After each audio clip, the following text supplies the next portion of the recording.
गौतम बुद्ध का क्रोध अनुमान लगाइए कैसा रहता होगा। उन्हें अपने गुस्से पर 100% नियंत्रण था। दोस्तों, गौतम बुद्ध ने तो कभी अपने जीवन में क्रोध किया ही नहीं, परंतु क्या आप क्रोध करते हैं? अगर आपके आसपास के लोग, आपके परिवार का कोई भी सदस्य, आपका भाई, आपकी माँ, आपका पिता क्रोध करते हैं तो इस कहानी के माध्यम से आपको इसका समाधान जरूर मिल जाएगा और क्रोध करना आप छोड़ देंगे। एक बार की बात है, महात्मा गौतम बुद्ध एक गांव में उपदेश दे रहे थे। उस उपदेश में गौतम बुद्ध बता रहे थे कि क्रोध एक अग्नि है, क्रोध एक ज्वाला है, क्रोध विष है, क्रोध जहर है। क्रोध एक ऐसी अवस्था है जिस अवस्था में आप अपना आपा खो बैठते हैं। क्रोध करते वक्त क्रोधित व्यक्ति सामने वाले का नुकसान करना चाहता है। लेकिन दोस्तों, यह कैसे संभव हो सकता है कि क्रोध आप करें और उस क्रोध की वजह से किसी दूसरे का नुकसान हो? यह तो कदापि नहीं हो सकता। हाँ, यह जरूर होगा कि उस क्रोध की वजह से आप जरूर परेशान होंगे, आपकी मानसिक स्थिति जरूर बिगड़ेगी, आपकी शारीरिक अवस्था जरूर खराब हो सकती है। गुस्से में आप कुछ ऐसा बोल या कर जाएंगे जिसकी वजह से आपकी इज्जत भी खराब हो जाएगी।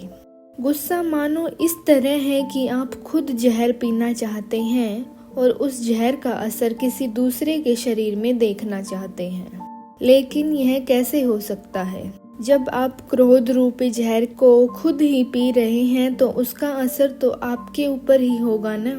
जब महात्मा गौतम बुद्ध जी यह उपदेश दे रहे थे, उस दौरान उपदेश देते वक्त गांव के लोगों की हुई भीड़ में एक क्रोधी व्यक्ति बैठा हुआ था।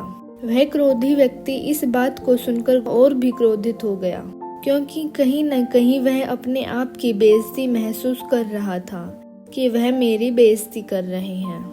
महात्मा गौतम बुद्ध जी की क्रोध की इस उपदेश को सुनते सुनते क्रोधित व्यक्ति इतना ज्यादा गुस्सा हो गया कि वह उस भीड़ से उठा और महात्मा गौतम बुद्ध जी के मुंह पर जाकर थूक दिया। गांव के लोग और शिष्यगण इस हरकत से भड़क उठे। उनका क्रोध इतना ज्यादा था कि वे लोग उस क्रोधित व्यक्ति को मारने पर उतर आए। लेकिन महात्मा गौतम बुद्ध जी ने लोगों को शांत कराया। उन्होंने बड़े ही शांत स्वर में उस क्रोधित व्यक्ति से पूछा, भाई, क्या तुम और भी कुछ कहना और करना चाहते हो मेरे साथ? वह क्रोधित व्यक्ति बिना कुछ बोले वहां से चला गया। गांव के सारे लोग और शिष्यों ने पूछा कि हे भगवान, वह बुद्धिहीन आपके मुंह पर थूक कर चला गया और आप क्रोधित नहीं हुए, आपको गुस्सा नहीं आया? भला यह कैसे हो सकता है? महात्मा गौतम बुद्ध जी ने कहा, क्रोध अग्नि और ज्वालामुखी की तरह होता है। इसके चपेट में आने से केवल अनर्थ ही होगा।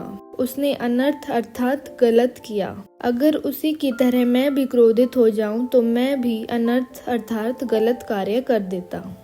वह व्यक्ति हो सकता है किसी परेशानी में रहा हो, किसी बात को लेकर परेशान रहा हो, जिसकी वजह से उसने यह गलत कार्य किया हो। गांव के सारे लोग महात्मा गौतम बुद्ध जी की बात को भली भांति समझ गए और अपने गुस्से को शांत कर लिया। फिर अगले दिन महात्मा गौतम बुद्ध जी दूसरे गांव में अपने उपदेश दे रहे थे। उसी दौरान वह गुस्सेल व्यक्ति महात्मा गौतम बुद्ध जी के चरणों में गिर कर रोने लगा और कहा, हे महात्मा, अभी मेरा गुस्सा शांत हो गया है। मैंने कल जो अनर्थ कार्य किया था उसकी वजह से मैं बहुत पछता रहा हूँ। मेरे जीवन में पहली बार ऐसा हुआ है कि मैं किसी पर गुस्साया और वह व्यक्ति कुछ नहीं बोला, नाराज भी नहीं हुआ, जबकि जो हरकत मैंने की उस हरकत पर तो कोई भी मुझे मारने के लिए दौड़ता।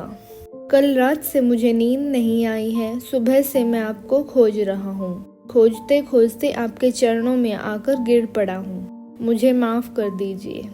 महात्मा गौतम बुद्ध जी ने कहा, कोई बात नहीं, मैं उस बात को कब का भूल चुका हूँ। मैंने तो उस वक्त भी उस बात पर गौर नहीं किया था जब तुमने मेरे मुंह पर थूका था। फिर उस व्यक्ति ने कहा कि आप महान हैं। इतना सारा हो जाने के बावजूद भी आप मुझसे नम्र स्वभाव से बात कर रहे हैं। मेरा दोष देने के बजाय मेरे दोष का बचाव कर रहे हैं। इस नासमझी क्रोध की वजह से हुए पाप के लिए मैं क्षमा चाहता हूँ। बुद्ध जी ने कहा, तुम्हारा पश्चाताप तुम्हें तुम्हारे क्रोध से मुक्ति दिलाएगा। जाओ सुखी रहो। इस कहानी से हमने सीखा, दोस्तों, क्रोध करके हम अपने दिमाग को खराब करते हैं। क्रोध करके हम अपने ज़बान से कुछ भी उल्टा सीधा बोल देते हैं।